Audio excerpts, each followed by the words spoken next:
Hey guys, welcome back to my channel. This is your girl T Milan and I'm here with another video. And in this video I will be showing you guys how I do a full set. If you haven't already, subscribe to my channel so you can continue seeing more of my content. I will be posting beginner friendly content and showing how I do full sets, refills, and everything else nails.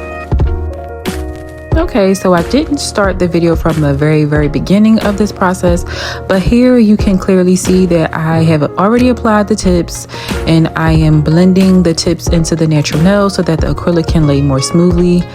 Prior to doing this, my first step was to take the shine off the nails. So I used that same sanding band to remove the shine off the nails, and then I applied the tips on here, and here I am blending the tips in.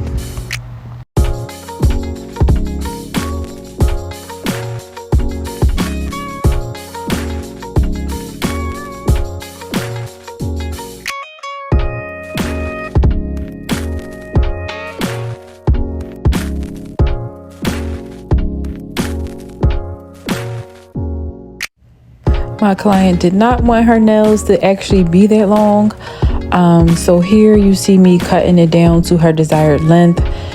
To be honest, I don't particularly get too many clients that get long nails like that. I wish I did, but it is what it is.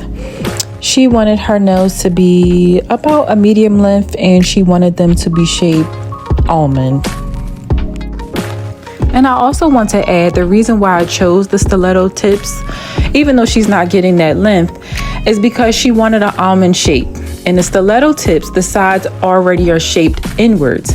So all I have to do is cut and kind of pre-shape before I lay the acrylic. It just makes it better in the end when it comes to filing.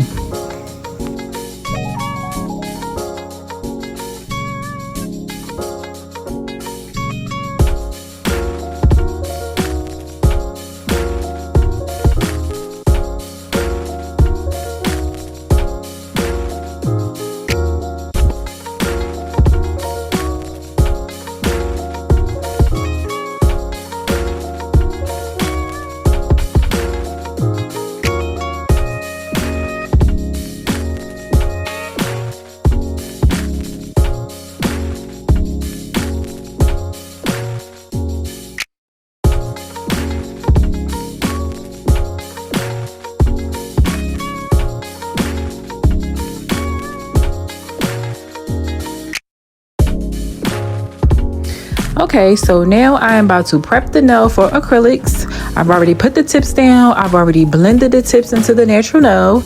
I'm going to prep the nail for acrylics. First step is to use dehydrator or isopropyl alcohol. I hope I said that word correctly. Now, some girls buy dehydrator, that is fine. I prefer to use the alcohol. I dehydrate the nails with the alcohol and then I put primer. I personally use protein bond. I ran out of protein bond, so I had to use the primer that was in the shop. It is what it is. So in this video, you see me using the primer that's in the shop. I just ordered me some more protein bonds, so don't chew me up in the comments. Thank you. But here I am priming the nails. I already dehydrated the nails. I didn't show that on camera. But here I am putting the primer on the nails, preparing it for acrylics.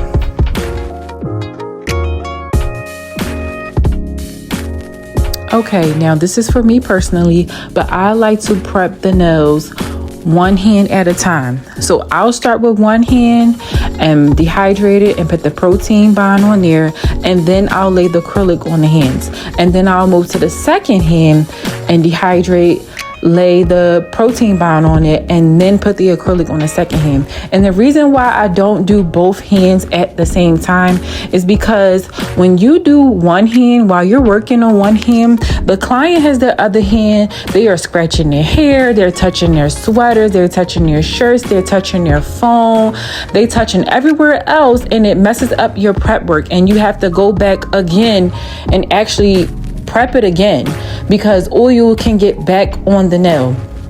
So for me, I'd rather just prep one hand at a time, and when I'm done that hand and I finish laying the acrylic, then I go to the other hand and I prep that one, meaning I lay the dehydrator and the protein bond on that second hand, and then I do that acrylic while it's there in my hand. That's just my personal practice. That's my personal preference. You can do it how you want to do it, however it fits you. I'm just telling you little tricks that I have picked up that I felt was best for me and that works for me.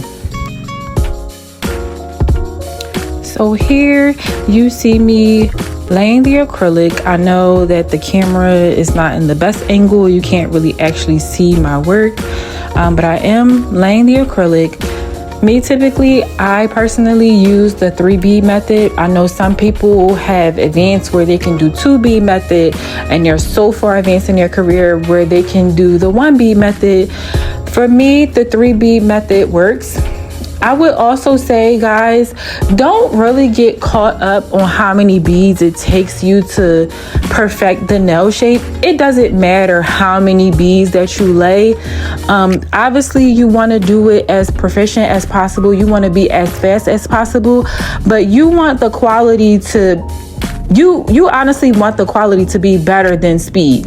People will, and I said this in a previous video, people will sit and wait, but as long as your quality is great, they're not going to sit and wait for nonsense. But people are going to sit and wait as long as your quality is great and you're producing the best results. So if it takes you 4 beads, then so be it. If you do 3 beads and then you get to the cuticle area and you still need to lay like little tiny small beads to fill in gaps, that is okay. Do not get discouraged. Sometimes I still need to do that, and I've been doing those for a couple years now. So like I said, I'm laying the acrylic on here. It typically takes me 3 beads when I'm doing a full set.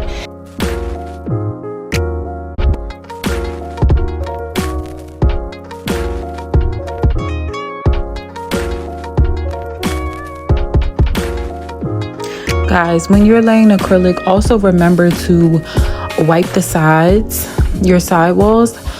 It's very important because it helps keep the shape and it helps eliminate on filing at the end. You always want your sides to be thin, if that makes sense. You don't want to have a lot of product laying on the side. So while you're laying your beads and you're patting and you're bringing it down, be sure that you're continually wiping the sides down so you can kind of make that nail as natural looking as possible. So while you're laying down your acrylic application, make sure you're not just looking at the acrylic from your view, but you're also looking at it from different views. So if you have to, move the nail from side to side, move your head from side to side so that you can see different angles and you can fill in any lumps or gaps in the acrylic application you can before filing. It helps. The object of the game here is when you're laying acrylic, you want to lay it as smooth as possible. When you're starting out as a beginner, your acrylic application is probably going to be lumpy, because mine was, and it took me a while to get to a point where it's not as lumpy when I lay it down. So you want to try to minimize that, because if you can lay it as smoothly as possible, it will cut down on your time of filing at the end.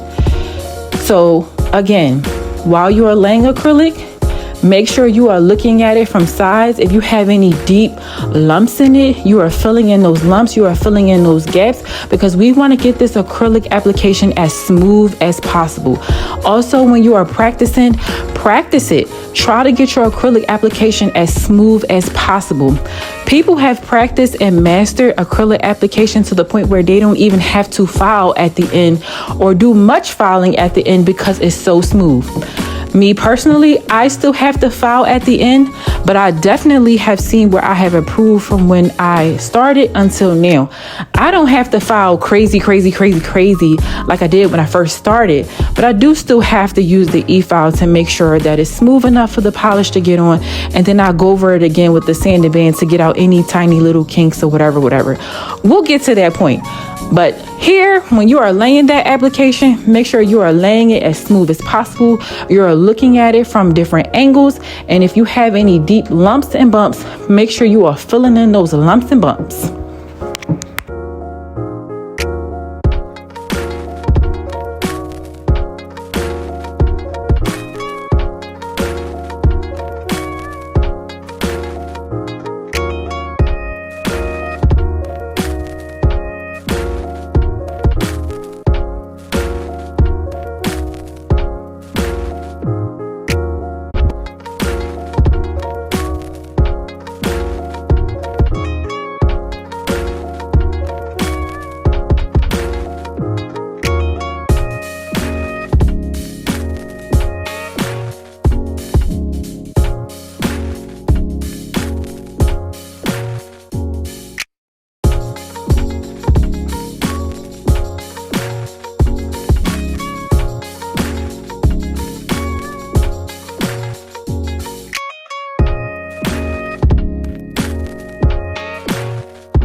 Okay, so here I am. I laid all the acrylic and now I'm going in with my e-file to smooth out the acrylic for polishing.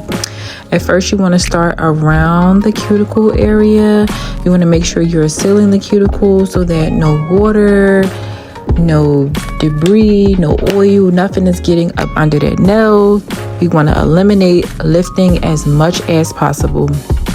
So I'm going around and I'm sealing the cuticle, and then I'm going ahead and I'm going to smooth out the acrylic application. Now, the proper way to smooth out the acrylic application with the bit, if you are right-handed, you will move from right to left, right to left, right to left. Each time you go back to the right side of the nail, you have to pick up your bit. So you go from right to left, pick up your bit, right to left, pick up your bit, right to left, and it's a fast motion. That's the proper way to do it. I don't always do it that way, and honestly, I've observed other nail techs don't always do it that way. You're gonna find a rhythm that is best for you, but that is the proper way, and I'm here to teach you guys the proper way. So the proper way, lift up your bit every single time you go from right to left or right to left. Sometimes I also do it downwards, and it's kind of like, I guess, a coloring motion, like you're coloring. So I do like a downwards. It depends on the length of the nail. Normally longer nails, I tend to do a downward motion where it's kind of like a coloring motion when I'm trying to smooth out the acrylic. Listen, my stuff come out smooth at the end of the day. Don't tear me up in the comments, y'all. I'm just teaching, giving y'all some tips, giving y'all some game. I did tell you the right way to do it, but again, you're going to find out your own rhythm. You're going to do it your way anyway. Also, guys, make sure when you are filing, there is dust everywhere, and to be honest with you, you should be using a dust collector. As a nail tech, over time, when you inhale that dust gets on your lungs, and your lungs are not going to be able to naturally get rid of that dust, and you probably will have some breathing issues. So to eliminate that, make sure you are using a dust collector. I know that I'm not using a dust collector in this filming, and I should be, and I'm telling myself that I need to start doing that more often, but I am wearing a mask, and I'm hoping that the mask definitely helps. But yeah, you should be wearing a mask, and you should be using a dust collector to get all of the dust so that you're not breathing that into your precious lungs.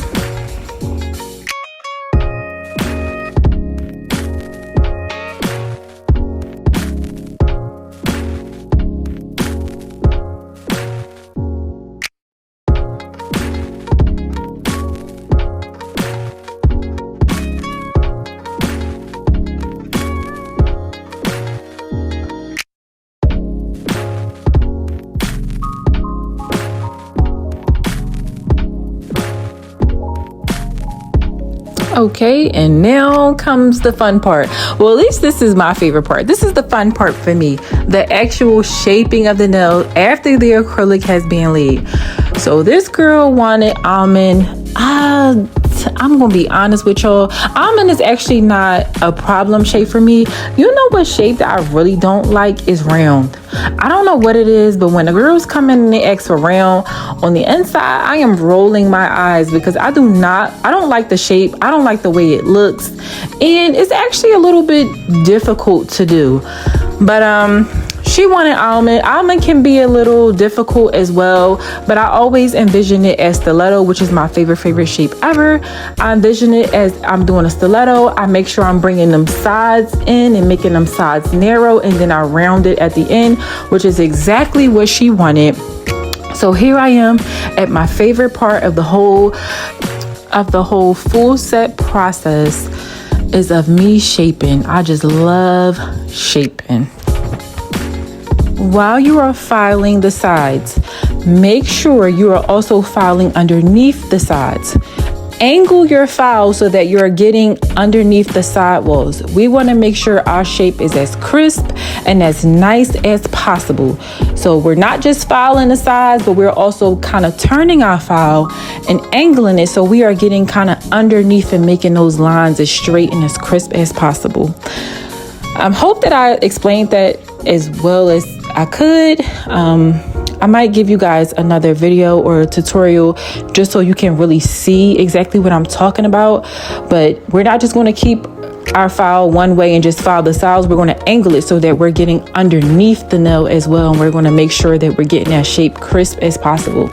Also, for the girls that are doing acrylics, we are using 80/80 files, period.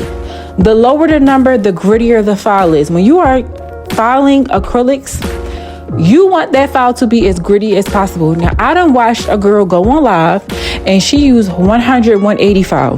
100/180 files are normally used for natural nails. If you're doing toes, if you're doing just a regular manicure, you will use that type of file. When you are using acrylics, we use the rough stuff, okay? Because we trying to cut down on our time and we want our shapes to be crisp.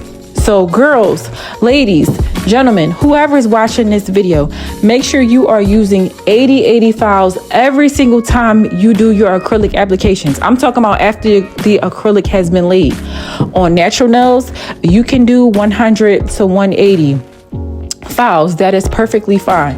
But after you've laid your acrylic, we need that rough file because we trying to cut down on our time and we trying to keep them shapes as crisp and nice as possible.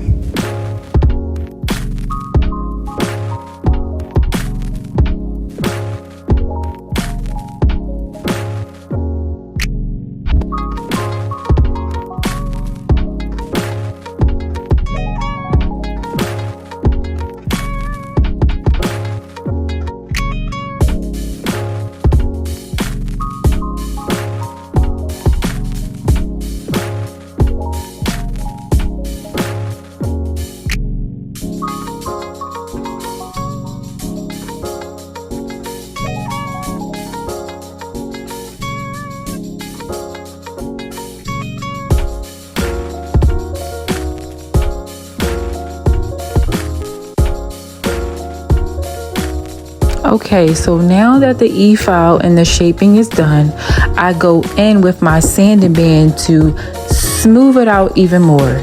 I'm not sure if this is an extra step or not, or if I'm just being extra. Listen, I don't know, but I go in because a lot of times after you're done filing the sides, it could be your shape, your nail shape could be a little bit boxy. Now, some people will use the hand file to kind of file out that boxy look.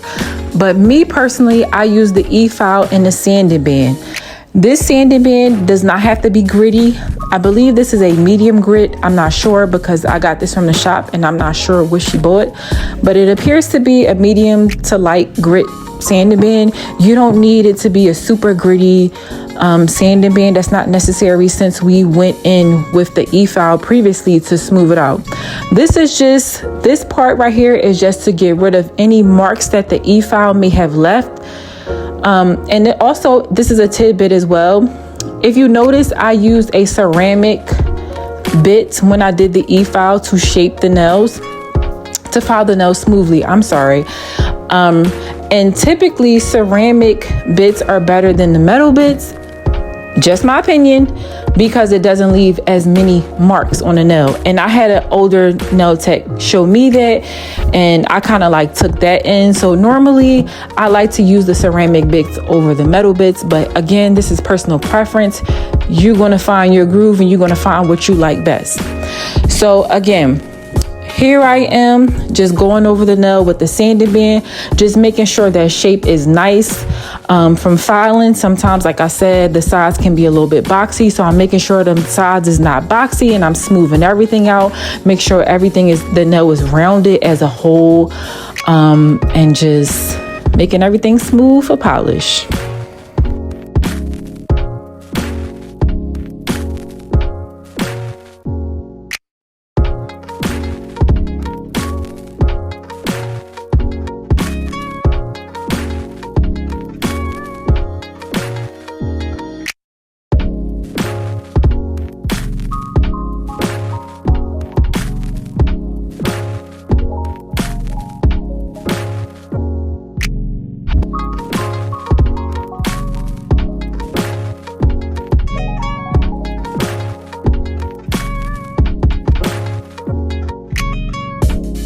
Now here I am going with the buffer to buff the nails.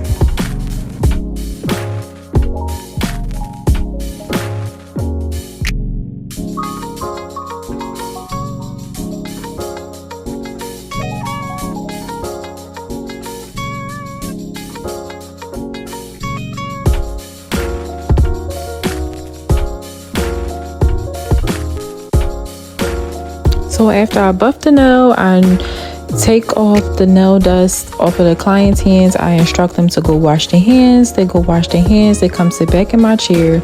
And before I polish, I go over the nails again and wipe them down with alcohol, just to dry out the surface. We do not want our gel polish to be chipping on our clients.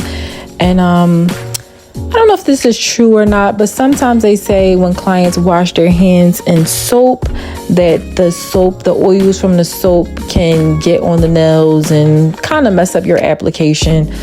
So that is something to be aware of, but it doesn't matter either way, because I always go back in before I polish, and I always dehydrate the nail, meaning I use the alcohol and I just wipe the nails down. Here I am applying the base coat. Typically, when you are polishing a client's nail, you want to do a base coat, 2 layers of the color, and the top coat. That is standard. I am teaching you guys the right way how to do things. However, I have observed some people skip the base coat. Now, let me give you my personal preference. Obviously, I use base coat. Now, one time, actually 2 times, I decided to skip using the base coat. So one time I did my nails, I didn't use base coat. One time I did my toes, I didn't use base coat. And then I did a client, a girl that I work with, and she was just coming to me, you know, when I was charging cheap prices when I first was starting out. I didn't use a base coat as an experiment.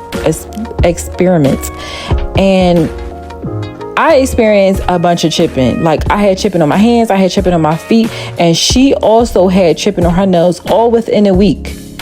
So my personal preference, you should use base coat every time you polish. I know people be like, oh, you don't need to use it, you don't need to use it. But I don't know if it's just certain polishes that you don't need to use it with, but you won't know. So always use base coat. That's my personal recommendation. Again, you're going to do what you want to do. You're going to find your own rhythm and your own groove. And this is all a matter of opinion. But my personal opinion, I think you should use base coat, because base coat helps the nail polish to adhere to the nail. I do not get clients that come back typically for chipping. I don't get those complaints. Not at all. It's very minimum. And that's because I use base coat. That's just a tip. It's rather here nor there. If you take it or not, it's up to you. But yes, the standard way is base coat, 2 coats of color, and then top coat. That's the standard way. That's the right way to do it. If you choose to skip the base coat, that is on you, but your client may be returning within a couple days, within a week, saying that their polish has chipped.